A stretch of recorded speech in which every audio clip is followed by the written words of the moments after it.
Hello guys, today magluluto tayo ng pilaf rice. See? Isa siyang long green rice with orzo, onion and garlic. So masarap to siya guys. Gusto niyo try? Galing siyang ibang bansa. So pinadala lang siya sa akin ng lab ko. So ito na siya guys. Kumukulo na siya. So sabi add on meat pero hindi ko na dinagdagan ng karne. Hindi kasi ako mahilig sa karne. Kaya yan. See you later guys. Titingnan natin pag malapit ng maluto.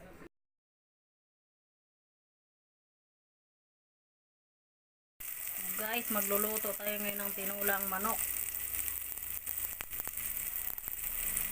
So kailangan gisahin muna yung sibuyas at bawang. Inay, nausok na eh.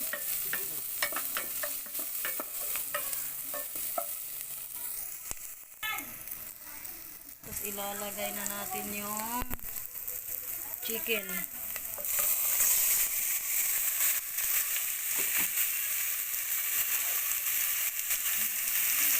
Unay, malunggay minsan ilalagay ko sa tinola. Tinulang manok. O kaya may tanglad na eh. Masarap to na eh. Nung tanglad na eh?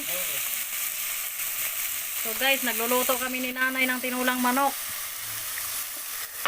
Para may sabaw tayo. Kasi umuulan.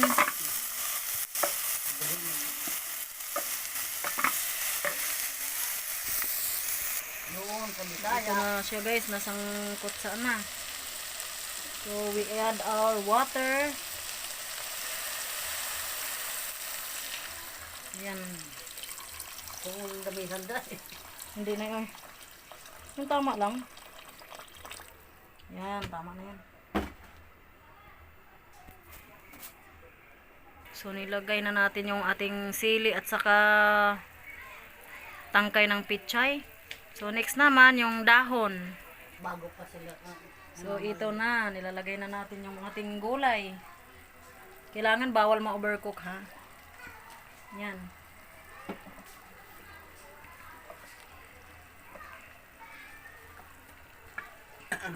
Ayan, so ganyan lang yung tinulang manok guys. So ang ginagawa ko, hindi nilagyan ng dahon ng sili. Kasi yung mga anak ko takot sa sili. Opo, takot sila sa sili na eh. Kaya ito na lang, dahon ng pichay. Mas healthy din siya guys.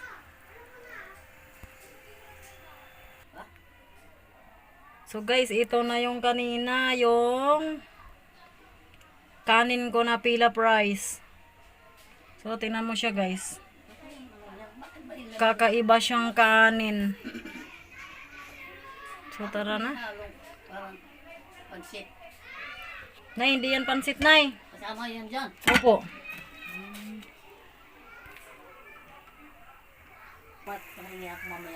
So, ayan na guys. Luto na yung tinola naming manok. Kain na tayo. So, ito yung pork chop ko guys. Ininit ko yung fried chicken. Sayang eh. So, gusto ko yung pork chop. So, kailangan makunti lang yung mantika para parang ihaw lang siya. So, guys, okay na siya. Ay, ito.